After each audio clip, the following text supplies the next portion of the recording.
à tous, merci de votre fidélité. Je suis très heureux de vous retrouver pour cette nouvelle session, cette saison 2024 pour un nouveau numéro de School TV, le mag. Et bien, encore une fois cette année, j'ai le plaisir d'accueillir Alix Nguyen. Salut Alix. Salut Patrice. Quel bonheur d'être à tes côtés. C'est parti pour le sommaire de cette nouvelle émission. C'est un musée pour le moins inédit, le premier consacré aux maths en France. La Maison Poincaré a pour ambition de faire aimer la discipline, y compris aux plus réfractaires. C'est pas une mince affaire. On va voir ça dans un instant. Pourquoi est-on fâché avec les mathématiques? Comment expliquer le désamour et le faible niveau, surtout en France? Pour y remédier, certains misent sur les maths, et cela dès la maternelle. Avec quel résultat? On verra ça aussi dans un instant. Et puis Alix, tu nous parles d'une Miss pas comme les autres. Oui, Miss Mathématiques en Côte d'Ivoire. C'est en France? Ah oui, en Côte d'Ivoire. On voit ça tout à l'heure. C'est parti.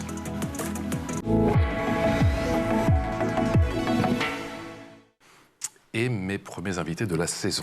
Je vous présente sans plus tarder. Marie de Buissert, bonjour. Bonjour. Comment allez-vous? Ça va très bien. J'aime bien ce petit point d'étape avec vous, Marie. On se voit une fois par an pour les thématiques à chaque fois différentes, mais le point commun, c'est toujours les mathématiques. Je rappelle que vous êtes professeur agrégé de maths au lycée Émile de Breteuil. Ça se trouve à Montigny-le-Bretonneux. C'est magnifique. Sylvie Benzoni, avec l'accent italien, s'il vous plaît. Comment allez-vous? Très bien, merci. Tous mes vœux pour cette nouvelle année, directrice de l'Institut. Bonjour, Henri Poincaré. Comment est né justement cet institut? Quelle est la genèse? Quelle est l'idée? Alors l'Institut lui-même, il est presque centenaire et c'est un institut, un centre de recherche international à la base pour accueillir des scientifiques du monde entier et faire avancer la science ensemble. Et de là, donc après 100 ans, effectivement, centenaire, cette maison Poincaré est née. Quelle était l'idée de base? Donc c'était un musée consacré aux mathématiques et à leurs interactions aussi avec les autres disciplines, avec l'idée de les rendre plus accessibles au plus grand nombre. Et on part de quel constat justement pour les rendre plus accessibles au plus grand nombre, et quelle place occupe le jeu justement et l'interactivité dans ce musée? Alors, il y a beaucoup d'interactivité. Le jeu, il y en a peut-être moins que dans certains musées de sciences en général. Mais on cherche vraiment à ce que les gens mettent les mains dans les maths et s'impliquent. Quel est votre sentiment, Marie, justement, quand vous avez appris l'existence de ce musée dédié aux maths, de ce musée fait pour faire aimer les maths au final? Moi, j'attends avec impatience. Au quotidien. Ouais, exactement. J'attends avec impatience de pouvoir le visiter. J'ai pas encore eu l'occasion de m'y rendre, mais l'ensemble en fait des collègues de maths est impatient également de pouvoir y aller, avec les classes. Le musée est déjà pris d'assaut, je crois. Ouais. C'est une très bonne nouvelle. Ouais. Ouais. Dans quelle mesure c'est un outil intéressant, un outil puissant justement pour les élèves? Alors, en touchant un maximum d'élèves, et puis on avait ce souci de toucher des élèves d'un peu partout, donc évidemment pas du quartier où on se situe, qui est un quartier très privilégié, mais de toute l'Île-de-France et plus généralement de toute la France, pour leur faire vraiment expérimenter les mathématiques d'une manière différente de ce qui se fait généralement en classe, même s'il y a plein de choses qui se font en classe. Et puis aussi, il y a des clubs de maths, des labos de maths, où les élèves aussi ont l'occasion de découvrir les maths d'une façon différente. Mais c'était vraiment pour eux une sorte de parenthèse avec leurs enseignants-enseignantes. Sylvie Manzoni, il a fallu combien de temps au final pour que ce projet sorte de terre? Alors c'est un projet d'une douzaine d'années en tout, parce qu'il a été lancé avant même que moi j'arrive à la tête de l'Institut Henri Poincaré par Cédric Villani. Et ensuite, quand je suis arrivée début 2018, il fallait construire le contenu du musée.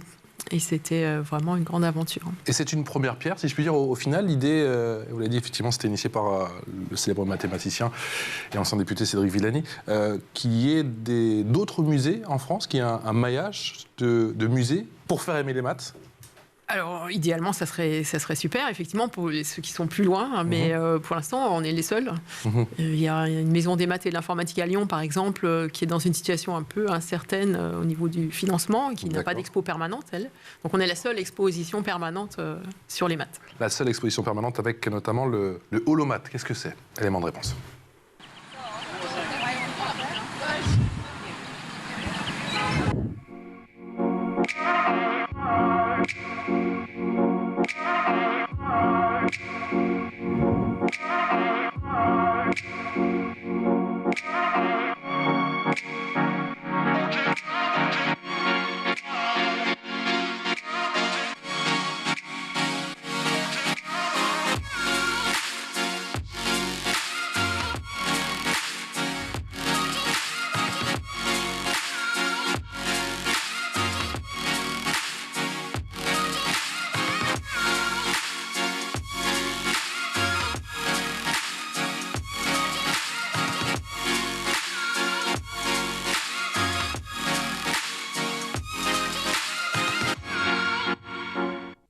Et voilà, le tour en musique. Sylvie Benzoni, ça consiste en quoi ce holomat? Holomat, alors pour le coup, là, c'est vraiment une idée de Cédric Villani quand il avait découvert cette technologie des casques de réalité mixte. Ouais. Et c'est assez innovant pour faire expérimenter dans un monde augmenté. Il est là, le Cédric. Voilà. Un monde augmenté où on est conscient, on est vraiment physiquement dans le monde réel, avec les autres aussi, on peut interagir. Il y a forcément un animateur ou une animatrice qui maîtrise le scénario et qui accompagne cette expérience où on peut interagir avec des concepts qu'on voit en 3D. Marie, vous utilisez quel type d'outils en classe, justement, pour tenter comme ça d'attirer, sensibiliser, de faire aimer les maths? Alors, il y a beaucoup de choses. Ce qui est intéressant, c'est justement si on veut faire aimer les maths, si on veut intéresser les élèves, il ne faut pas se cantonner à un outil. C'est-à-dire que l'informatique, c'est très bien, la réalité augmentée, c'est très bien, le papier et le crayon, c'est très bien aussi. Les jeux, le travail en équipe. En fait, l'astuce, c'est vraiment de pouvoir varier les supports pour pouvoir toujours être en réflexion et en découverte. Le fait de découvrir fait qu'on a envie d'aller plus loin. Alix. Et selon vous, quel serait le potentiel impact de la maison Poincaré sur les élèves et notamment ceux d'éducation prioritaire? Alors, ce qui peut être très très chouette justement, c'est le fait d'avoir été ailleurs que dans la classe, d'être sorti et de se dire, voilà, les mathématiques, c'est pas quelque chose qui se fait seulement dans une classe, seulement avec des équations ou seulement avec de la géométrie. Les mathématiques, elles sont partout dans notre quotidien, dans nos ordinateurs, dans nos téléphones portables, dans la réalité augmentée, etc. Donc, c'est vraiment des applications des mathématiques qui peuvent faire comprendre aux élèves que faire des maths, quand on résout une équation, c'est pas juste résoudre une équation, c'est un tout premier pas vers quelque chose de beaucoup plus grand. Comment est-ce que vous pensez l'intégrer dans votre programme? Alors, une sortie éventuelle peut permettre justement ensuite de retravailler en classe en fonction de ce qui a été vu, en fonction de ce que les élèves ont retenu aussi. Parce que parfois, ce qu'ils ont retenu, c'est pas forcément ce que nous, en tant qu'adultes, on va avoir repéré. Et donc, ça fait, on peut compléter les deux visions et retravailler à partir de là. On va vous aider, Marie. On connaît, je crois, la directrice de l'Institut Henri Poincaré. Ici, sur ce plateau, quels sont les premiers retours d'expérience, Madame Benzoni? Que disent les élèves et comment se passe l'expérience au sein de la maison? Écoutez, les retours sont globalement très, très, très positifs. Et on voulait surprendre, effectivement, montrer des choses qu'on ne s'attend pas forcément à trouver dans un musée des mathématiques.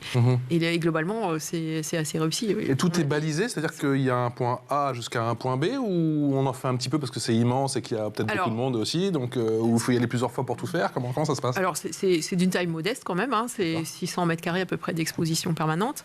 Et il n'y a pas de parcours prédéfini. Pour le coup, les enseignants-enseignantes peuvent préparer à l'avance un parcours pédagogique avec 3 arrêts dans l'expo permanente. Mais sinon, si on vient visiter en autonomie, il y a plusieurs espaces qui sont décrits par des verbes et on peut s'arrêter sur tout un tas de dispositifs dans chacun de ces espaces. Quelle est la place justement pour l'interactivité? On l'a deviné. Et surtout, Marie nous disait qu'il fallait surtout mélanger et ne pas hésiter à changer d'outils pour intéresser, pour sensibiliser. Comment vous le faites, vous, dans votre maison? À quel type d'atelier il faut s'attendre? Alors, effectivement, il y a différents types. On aperçoit des images ici. Il y a des choses qu'on peut manipuler, d'autres qu'on peut observer. Là, on vient d'apercevoir une galerie de portraits. Donc là, c'est vraiment un petit peu se plonger dans l'univers des mathématiciens, mathématiciennes. Il y a des jeux qui sont interactifs numériques, d'autres qui sont en low-tech, comme on dit. Voilà, il y a vraiment une grande variété. Et disons, si on veut vraiment tout regarder, tout expérimenter, on y passe quand même au moins 2 bonnes heures. Est-ce que l'idée, c'est de se dire aussi, mesdames, que les maths, à milieu de l'image barbante et ennuyeuse que ça peut avoir parfois, que ça peut être marrant, on peut s'amuser, on peut se marrer, que ça peut être sexy aussi? Les maths, c'est hyper fun. Ah, non mais c'est vrai, quoi. Les gens qui vont vous dire que les maths, c'est barbant, c'est des personnes qui n'ont pas en réalité fait des maths. Ils ont peut-être fait du calcul, ils ont peut-être tracé des trucs avec des règles et des équerres. Mais au bout du compte, c'est pas ça les maths. Ouais. Les maths, c'est... Je me souviens des probas, Marie. Voilà. Les probas, bon... Mais les probas, ça peut être super fun aussi. Alors, j'ai malheureusement pas eu de prof qui m'a montré que c'était fun, les probas. Je suis resté bloqué. Les probabilités, quelque chose de tout simple... il y a des jeux très très simples auxquels on joue très souvent, qui mettent en... Loto. Alors, le loto, c'est une façon de voir les choses, mais les échecs, le démineur. Si vous jouez au démineur, vous êtes obligé de travailler énormément la logique, mais tout n'est pas attendu. C'est-à-dire qu'il y a des fois où il faut essayer de deviner quelle est la probabilité qu'il y ait une mine à tel ou tel endroit. Et là, on a des probabilités conditionnelles qui sont quand même des choses de niveau première. Voilà. Donc les mathématiques, ce n'est pas juste des calculs. Il faut commencer par les découvrir, peut-être par le jeu, manipuler, jusqu'à ce qu'on ait compris ce qu'on manipule. Une fois qu'on a compris ce qu'on manipule, il faut savoir le représenter, le dessiner, faire des schémas, etc. Et c'est seulement après qu'on va pouvoir mettre de la théorie dessus et faire des maths plus poussées. Et si on va dans l'ordre, ça marche. Et vous avez une méthode pour les plus réfractaires, ceux qui pensent qu'ils ne sont pas faits pour ça, justement? Alors, il y a plusieurs choses que moi j'aime bien mettre en place. C'est de convaincre Alix, s'il vous plaît. Voilà, par exemple, pour convaincre Alix, par exemple, le fait de s'amuser. C'est-à-dire qu'on est en classe, il n'y a pas toujours à se demander est-ce qu'il va falloir être noté. Est-ce que c'est grave si on se trompe? Non, c'est pas grave si on se trompe. En fait, c'est par l'erreur qu'on apprend. Et donc, c'est très, très bien si on se trompe. C'est comme ça qu'on avance. Et puis, faire peut-être des choses par équipe. Et puis, parfois, se mettre un peu des challenges. Parfois, avoir des bons élèves avec des moins bons, pour que ce soit des élèves qui s'expliquent entre eux. Parfois, faire des petits groupes avec des élèves qui sont plus en difficulté, pour pouvoir les aider, eux, particulièrement. Voilà. Donc, il y a plein de choses qui peuvent être mises en place pour aimer les maths. Et moi, j'aime bien passer par le jeu, c'est vrai.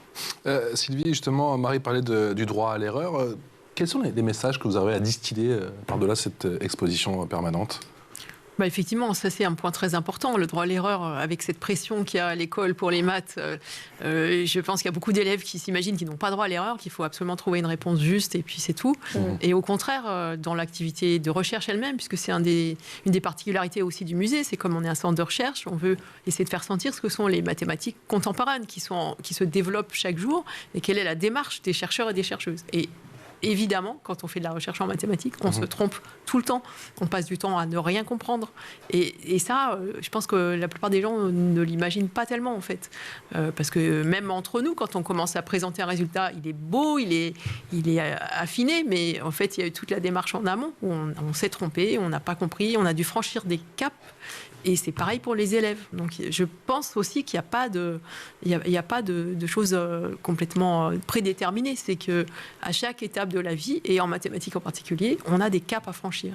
Et il y a un certain effort à mettre pour ensuite trouver le plaisir. Et effectivement, si on arrive à faire sentir qu'on peut aboutir à du plaisir après un certain effort, eh bien, je pense que les caps sont plus faciles. C'est comment sport.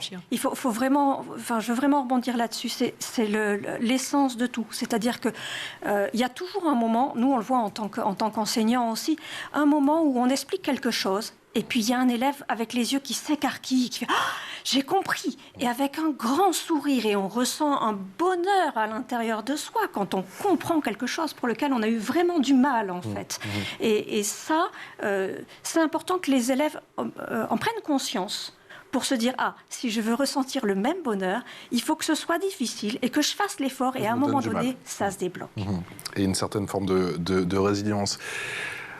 La bonne info, la bonne idée, c'est assurément ce qui se passe du côté de Marseille. Regardez, pour ceux qui sont fâchés avec les maths, et c'est vrai qu'on n'a pas des très bons résultats. On en a parlé déjà avec vous, effectivement, Marie, pendant les années précédentes. Les Français pas très bons en maths, forcément. Et bien, il y en a qui se sont dit que ce serait bien de monter un laboratoire, et cela dès la maternelle. Ça donne ça. L'avantage de venir dans cette salle, dans ce laboratoire de mathématiques, c'est que déjà tout le matériel pour les mathématiques est à disposition dans cette salle, donc tout le matériel pour manipuler. On peut y venir donc en petits groupes, donc ça nous permet d'être vraiment focalisés sur la manipulation avec le groupe d'élèves. Et il y a un grand enthousiasme des enfants à venir dans ce lieu qui est un peu un lieu sacralisé, puisque c'est le lieu de manipulation, le lieu où on cherche ensemble et le lieu où on se lance des défis. Ici, on est au labo de maths. On a trouvé des solutions. J'adore les maths. Ils savent que quand on est dans cette salle, on est là pour chercher. des solutions. On a le droit de se tromper. Ils ont le droit d'aller voir leurs copains pour leur demander est-ce que tu peux m'aider, je n'y arrive pas. Ou si un élève voit qu'il y a eu une erreur quelque part, ils peuvent aller les aider. Donc on cherche des solutions. Et alors on les trouve peut-être pas toutes, mais le tout c'est de réfléchir. Nous, en tant qu'enseignants, ça nous permet d'avoir un regard un peu plus extérieur sur la façon dont les élèves peuvent travailler en groupe, manipuler. Alors on est obligé d'échanger en permanence. Là, quand on fait des séances, on filme nos élèves, on les prend en photo, et après on en discute avec les autres enseignants. On regarde, mais moi j'ai fait ça, des fois ça ne marche pas. Et on essaie de faire avancer nos pratiques. Et le labo, une chose est sûre, c'est que ça marche. Il faudrait des labos un peu partout en France. C'est plus compliqué que ça. Il faudrait des labos, peut-être. Surtout, ce qu'il faudrait, c'est des enseignants, des professeurs des écoles qui soient, tournés vers les mathématiques. On a beaucoup de professeurs des écoles qui viennent de cursus littéraires et qui donc sont pas forcément eux-mêmes très à l'aise avec les mathématiques et vont avoir du mal de mettre ça en place avec leurs élèves. Donc, pour que ce soit mis en place, ils ne sont pas mathématiciens dans l'âme, c'est ça? Non, la plupart. En fait, il manque des profs de maths, donc du coup... Le concours de professeurs des écoles est plus large que le simple concours de professeurs de mathématiques. Eux, il faut qu'ils connaissent tout à la fois. Et donc, ils viennent chacun de cursus différents. La plupart des professeurs des écoles viennent plutôt de cursus littéraires. Et donc, ils vont être ils vont avoir beaucoup plus de connaissances en français, en histoire, etc. Et moins en mathématiques. Et peut-être que pour eux aussi, déjà, c'est un peu stressant, les mathématiques. Et c'est dans ces cas-là pas très facile de mettre en place des activités avec les élèves. Donc, mais ces activités-là ont l'air très, très intéressantes, effectivement, de pouvoir laisser les élèves, même tout petits, manipuler. Je reviens toujours sur cette idée de manipuler avant de créer le concept. C'est très, très important et c'est prometteur. Sylvie Benzoni. Oui, alors effectivement, il y a cette question de la formation des profs des écoles. Et je voudrais aussi insister sur le fait que rien n'est joué définitivement.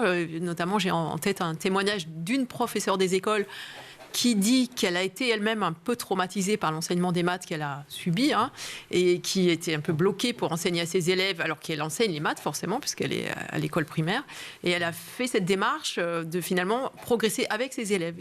Ils ont commencé à manipuler, à construire des polyèdres, à décorer la classe, à faire des tas de choses stimulantes. Et finalement, elle a franchi des caps, les élèves aussi, et tout le monde a ressenti du plaisir. Le mot qui revient le plus, j'ai l'impression, depuis le début de cette émission, tous les trois, c'est le mot manipuler. Moi, pour ainsi dire, jamais manipulé quoi que ce soit en maths. En physique, chimie, oui, je me souviens, mais en maths, on l'a vu avec ses élèves. Oui, mais on peut manipuler quoi? C'est pour comprendre justement comment fonctionne... Absolument, on peut manipuler plein de choses. Par exemple, pour parler de fractions, 3/4, dans la tête de n'importe quel adulte, on sait ce que c'est que 3/4 et on dit 3/4, c'est 75%, c'est 0,75. Dans notre tête, c'est assez clair. Mais pour un jeune enfant, 3/4, ça veut dire quoi? Ça veut rien dire du tout. Et donc, 3/4, ça peut être, je sais pas, une pizza qu'on va avoir partagée en 4 parts égales et dont on aura pris 3 parts. On va pouvoir manipuler des Legos. On va pouvoir manipuler des lots d'objets et puis les partager en 4 parties égales parce qu'il y a 4 copains autour de la classe, autour de la table, et puis chacun, réfléchir à ce que c'est que 1/4 et se dire que 3/4 c'est 3 fois 1/4. Tout ça, c'est la manipulation. Une fois que cette idée-là la visualisation, j'imagine, de la fraction est comprise, on va pouvoir faire comprendre que 3/4 est un nombre. Mais pas avant. Il faut d'abord que ça passe par un partage. Est-ce que le rapport aux maths est forcément différent avec ce type de laboratoire? Est-ce que les maths deviennent un challenge? On a entendu, on se lance des défis et plus une contrainte. Il faut espérer effectivement que ça ouvre des portes différentes de ce que les élèves peuvent ressentir à l'école. Cette anxiété mathématique, elle existe, elle est documentée. Souvent, malheureusement, elle est transmise, y compris par les familles. Et je trouve ça assez effrayant de voir que des parents disent de leur enfant qui est en CP qu'il est nul en maths. Non, en fait, en CP, on n'est pas nul en maths. On n'a juste pas encore franchi un cap. On n'a pas franchi un cap ou on n'a pas envie, mais on n'est pas nul. Qui vous a transmis, vous, la passion des maths? Alors après, ça peut se faire un peu naturellement. Moi, je sais que j'ai assez spontanément aimé les maths dès le collège. Je suis d'une génération où on apprenait des maths dites abstraites assez tôt et ça m'avait plu. Mais effectivement, le côté manipulé, je suis tout à fait d'accord. Construire des objets aussi, je trouve ça fascinant. J'ai participé moi-même pour la Maison Poincaré à fabriquer des objets. On a un objet qui est en fait une sculpture qui est notre symbole. C'est une sculpture d'Ulysse Lacoste qui est devenue le symbole de la Maison Poincaré et il y a plein d'élèves maintenant qui construisent des rulpinons dans leur classe en papier. Donc ça permet aussi d'expérimenter la géométrie dans l'espace, qui est souvent reléguée tard dans les cursus. On fait beaucoup de géométrie dans le plan et on a du mal à concevoir les formes. Et c'est très important dans plein de domaines, hein, pas qu'en mathématiques. Si vous voulez construire des bâtiments, c'est mieux d'avoir une petite vision dans l'espace. Et justement, à l'Institut, il y a un atelier dont vous êtes particulièrement fier ou qui devrait, selon vous, susciter l'intérêt du public? Alors, qu'un autre. Ça, c'est conçu par l'équipe de médiation et il y a plusieurs ateliers. Donc, il y en a un qui concerne effectivement cette culture. Il y en a d'autres qui sont sur des choses assez connues dans la diffusion des maths, comme les origamis. Et voilà. Donc, mais toutes ces choses-là participent de cette idée qu'il faut effectivement faire expérimenter les maths avec le cerveau et avec les mains. Le temps file, décidément, en ce début d'année 2024. C'est l'heure de la loupe avec Alix.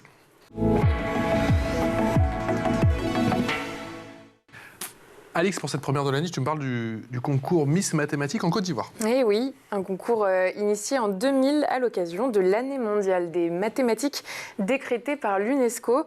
Depuis près de 500 jeunes filles de tout le pays issues de classes de 3e et de terminale scientifique s'affrontent pour remporter le titre. Les candidates planchent sur des exercices, 2h30 pour les plus jeunes, 4h pour les terminales. Un concours organisé par la Société mathématique de Côte d'Ivoire, dont l'ambition est de donner aux jeunes filles le goût des mathématiques et plus largement des sciences. Nos jeunes filles constituent de plus en plus une espèce rare dans les classes de terminale C. Par peur d'échouer en mathématiques et par peur aussi des idées reçues. À force d'entendre tout le temps que les mathématiques ne sont pas accessibles aux filles, elles finissent par y croire et ne s'y intéressent plus. Que faire alors? La Société mathématique s'en est inquiétée dès le mois de juin 2000 et a initié alors le concours Miss Mathématiques uniquement réservé aux jeunes filles des classes de 3e et de terminale C. L'objectif principal de ce concours, c'est de motiver et d'encourager les jeunes filles à s'inscrire plus nombreuses dans les classes de séries scientifiques et technologiques, à créer une saine émulation entre les candidats des différents établissements, à stimuler leur goût pour les sciences et favoriser la pratique des mathématiques chez elles. Enfin, détecter des talents qui peuvent mettre leurs connaissances au profit du développement de leur pays. Et au sortir du concours, les 3 meilleures obtiennent chacune une bourse leur permettant ensuite d'étudier. Certaines se rendent aux États-Unis ou en Europe, d'autres font le choix de rester en Côte d'Ivoire. C'est le cas de Miss Mathématiques 2022. Elle s'appelle Miesan Yoemine Ange Roxane et elle étudie les data sciences à l'université américaine de Grand Bassam. À seulement 16 ans, elle a reçu près de 30 000 € pour financer son cursus. Parmi les lauréates des éditions précédentes, certaines sont en école d'ingénieur ou dans des classes préparatoires. Pour celles qui travaillent, elles évoluent dans des secteurs comme celui de la finance, des télécommunications ou encore dans les institutions internationales. La parité est un aspect important du musée. Est-ce que vous pensez que ça peut être une solution dans un pays comme la France d'instaurer un concours Miss Mathématiques ? C'est une très bonne question. Je suis personnellement pas fan des concours. Ouais. Je préfère essayer de toucher un maximum de monde. Après, si ça permet de motiver beaucoup de jeunes pour effectivement s'intéresser aux mathématiques, pourquoi pas. Mais j'ai tendance à préférer les initiatives qui sont basées sur la coopération qu'on évoquait tout à l'heure. Il y a des concours qui sont prévus justement au sein de l'Institut non, non, on va pas après. Non, j'essaie de grappiller des infos. Oui, non. Non, c'est vraiment, on promeut plutôt la coopération. Il y a des initiatives comme Math Engines qui font coopérer les élèves de lycée, notamment sur des projets sur le long terme, avec des interactions avec des chercheurs et des chercheuses, quelque chose à exposer, produire à la fin, de façon collective. Et je trouve que c'est une émulation qui est très importante. Même si, effectivement, c'est des opportunités pour ces jeunes femmes ivoiriennes. Ce qui me frappe, c'est ils ont la terminale C, que nous n'en avons plus depuis longtemps en France. Et donc, je ne sais pas si... L'ancienne terminale S, quoi, au final, quoi. Oui, c'était avant la terminale S. Quel est votre sentiment sur cette Miss mathématiques ivoirienne ? Moi, je partage l'idée que le concours Miss n'est pas forcément une idée très positive, mais par contre, le fait que ce soit une Miss mathématiques permet quand même de dire, voilà, les filles peuvent faire des maths, il n'y a pas de raison qu'une fille ne puisse pas faire des maths, sauf qu'il n'y a pas de modèle. On l'a vu avec notre dernière Miss France, d'ailleurs. Voilà, exactement. Qui a été élue et qui est effectivement en licence de mathématiques, qui fait des maths. Et de l'informatique. Et du foot. Comme quoi, donc voilà, les filles, ça peut faire du foot, les filles, ça peut faire des maths. Et on n'a pas de modèle, on a très très peu de modèles femmes, mathématiciennes. Et donc c'est vrai que c'est difficile pour les jeunes filles de s'identifier et de se dire, peut-être que moi aussi, je pourrais devenir ingénieure ou mathématicienne, etc. Alors effectivement, il y a Matanjine, il y a des journées des filles, l'équation lumineuse d'Animat, il y a beaucoup de femmes ingénieurs qui essayent d'intervenir en collège, en lycée. C'est extrêmement important qu'il y ait des modèles pour les jeunes filles qui puissent se projeter et se dire, ah oui, effectivement, c'est possible. Sylvie Benzoni, on peut avoir plus à l'avenir, dans un avenir proche, plus de role model, comment on dit, role model, au féminin, pour les maths. Elles existent. Nous existons, parce que je suis aussi mathématicienne. Et simplement, il faut peut-être qu'on en parle plus. Donc c'est ce qu'on a fait effectivement dans la Maison Poincaré. On a fait toute une galerie de portraits, aussi bien photos qu'en court-métrage. Et on a fait ce choix de montrer autant de mathématiciennes que de mathématiciens. Des rencontres, par exemple ? Comment ? Vous pensez organiser des rencontres, par exemple, à destination des filles Alors, il y a des initiatives spéciales filles, comme l'équation lumineuse, et il y a des initiatives mixtes. La programmation de la Maison Poincaré se veut mixte et s'adresser à tous les jeunes, garçons et filles, avec cette idée que on montre autant de femmes que d'hommes et que c'est comme ça que ça devrait se passer dans la vraie vie aussi. Est-ce que ça n'a pas du tout été le cas dans l'histoire ? On a beaucoup de mathématiciennes, justement, qui ont eu besoin de temps et parfois même de faire croire qu'elles étaient un homme pour pouvoir faire des mathématiques. Des fois, elles soufflaient leurs bonnes idées aux hommes. Voilà. Si elles étaient derrière, elles soufflaient aux oreilles des hommes, comme très souvent. Comment ça se passe Comment se porte, décidément aujourd'hui. Je suis ému, c'est la rentrée. C'est 2024. C'est le nouvel an, j'y suis encore. Comment se portent les maths à l'école ? Les maths, ça se porte bien. Il faut vraiment se dire que ça marche. Ça va mieux que le nouveau bac ou pas ? Je ne vais pas dire ça. C'est difficile parce que avec les spécialités maintenant en première et en terminale, on a regroupé des élèves parfois très très différents et puis